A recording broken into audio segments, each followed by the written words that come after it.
Well, we have Larry Kurtz on the line here. Larry, sure appreciate you joining us today. You're welcome. Hey, Larry, how long have you been with IBC now?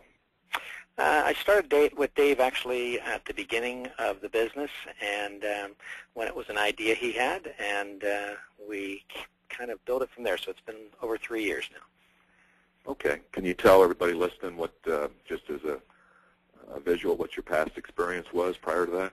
Sure. I was involved with global telecommunications, voice and data communications, in sales and sales management for large corporations, NCR being one of them, and was involved in working with chief information officers and selling primarily products and services on the cost side of the ledger. So.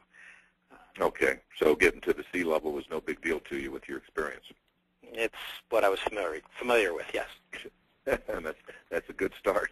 What particularly, Larry, attracted you to IBC as far as the service offering with RayLock that they were putting out there?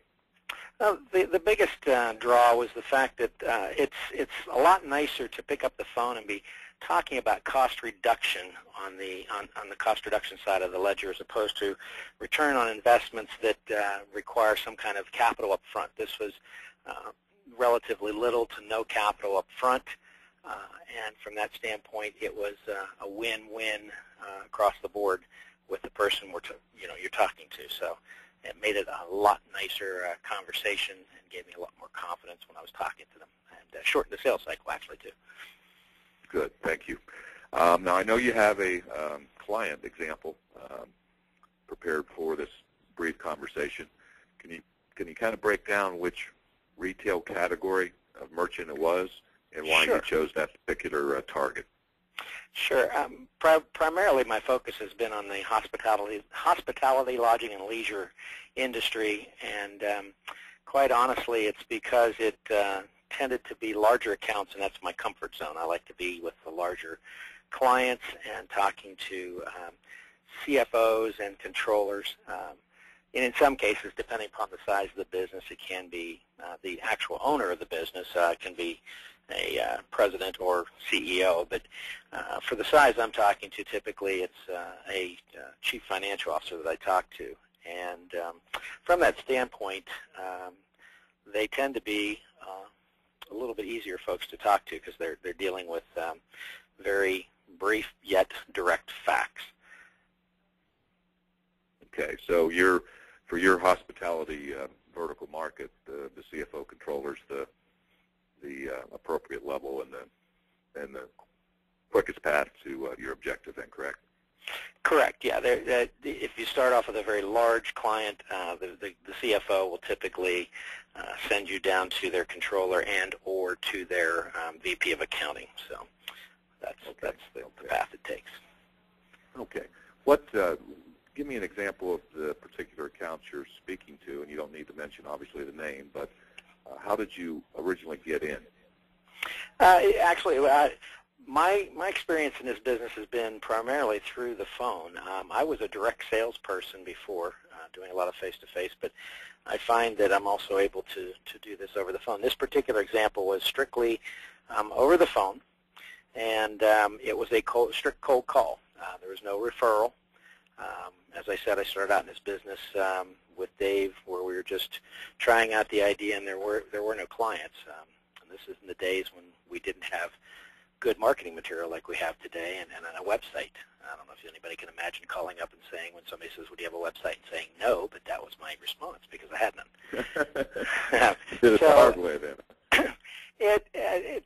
Well, it had its difficulties. It's certainly gotten much easier over the years with all the tools and on all the sales aids that we've got today. It's just amazing. It's gotten much better with the calculators and things like we've got online available to us now. But it was a cold call, and I did not get in right away. It took a few phone calls, and the biggest thing that I had to do was to make sure that I was cognizant and sensitive to their time. Now, what about any major objections in the point of getting in? Did they think perception-wise originally on the first, second call that you were a processor? Yeah, well, yeah, and that was the big key. The mantra that I continue to use is to make sure that people understand at this size of a client, they need to understand that you're not just one of the multiple phone calls they're getting every week from some merchant processor or an independent sales organization who's reselling a merchant processor, trying to get them to switch processors. I had to express I wasn't a processor, I wasn't a bank, I wasn't an ISO, and that I also was not looking to change their current providers. What I was looking to do was to improve the relationship and to help them reduce their costs within the confines of what they already have in place. And based upon that conversation, it led then next to, some specifics. What can you specifically provide? And from there, we talked about anywhere from a 10 to 20% savings at that time, and so that's what we were looking at. And from that standpoint, it was very quick for them to extrapolate, from what they're paying in the way of cost today, what they might be able to look at saving, and that's what pretty much prompted the conversation to go further and allowed us to move forward to an appointment. The objections that I've encountered, and in this case I did as well, this is something that they felt they could do themselves. And but from that standpoint, I expressed that certainly they could, but it would require them to have staff that is trained, as we have staff that is trained. It would require their time, and it would require effort that might cost them, money in the long run to implement. In this case, it was not costing them anything. So from that standpoint, that was one of the biggest objections I was getting in the beginning. First, were we somebody who's trying to sell them something? And second, is this something they could do themselves? That's very good point, both very good points. Now, was it difficult once they knew who you were, what we do, how we do it, and who it works for? Was it difficult to minimally get the merchant statement so that you could do your magic and evaluate if they're getting treated fairly or unfairly? It was not difficult necessarily to get merchant statements. Merchant statements don't seem to be a difficult process. The getting of the signature on the bottom line, when you identify that they can have a significant amount of savings, they are, the first reaction that's given from there is to figure out a way they can provide it themselves. That's their job in life, after all, is to be good stewards of the corporate funds, and therefore if you're finding a way to save them money, why haven't they found that? And so, but when they started asking the whys, the key that was important that was learned over time was not to reveal the keys to the castle, not to tell them exactly how it was done. It was to talk about it in general terms, in the sense of, programmatic and operational elements that we address through the knowledge that we have in order to provide these clients the cost savings. And it would require in-depth, detailed expertise of the interchange and how to speak to the merchant processors, that they certainly could talk to them themselves, but the point would be that they would be very quickly overwhelmed with a lack of knowledge, and that their processor would be able to tell them things that they may or may not understand exactly what the details are. Yeah, and you're exactly right. Exactly right. And bottom line, if they knew how to do it, knew how to identify, knew how to talk to the processors, they'd already be doing it, so they'd already tell you that up front. And, correct. That's interesting. How many locations was this particular client that you helped out? They had 42 individual properties. Wow. So this was a franchise owner of different branded hotels? This is a property management company that was managing various properties. They had some they owned and some they managed. Okay.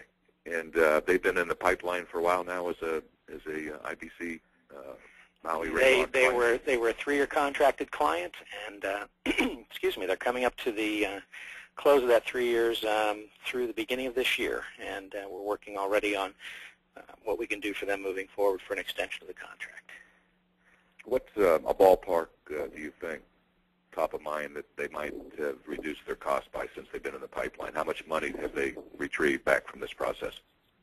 The bottom line on it is that because we took a lesser percentage, they have been saving somewhere in the neighborhood of about $8,000 a month, and from that standpoint, they've been on board for nearly 36 months. So it's been 30 some months times $8,000, of which we've gotten a share of that, but they will save in excess of $250,000 over the term. That's unbelievable. Yeah. And then as far as the your commission residuals is tied to that, were you pretty pleased with that? Absolutely. Being one of the first big clients, of course, it was a major motivator to going after more and more and more. So, and the good news being that when you put your head on the pillow at night, it feels good to know you're doing something to help somebody and you're still making money at the same time. So that's the win-win I was referring to in the very beginning of this conversation. And I heard through the grapevine that your wife wasn't too displeased with going to Paris for a month either, right? No, it was pretty phenomenal to be able to take a nice month-long vacation this past year to France. So we enjoyed ourselves quite a bit. Now, I know you're doing some other things with your cost recovery company.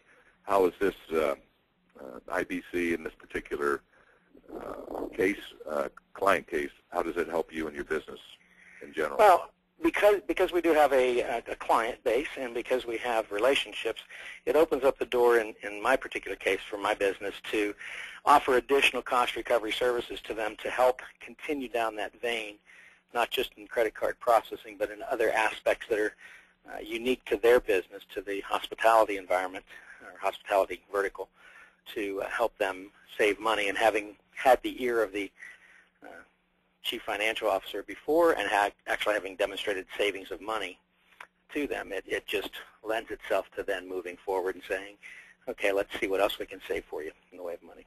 So it's provided that opportunity. I sure appreciate your time today, and you've done a heck of a job out there for a whole lot of retail merchants, and I'm sure you'll be getting a lot of Christmas cards and invitations to Thanksgiving dinner here next year. Certainly hope so. Thanks very much for inviting me to participate. All right, take care.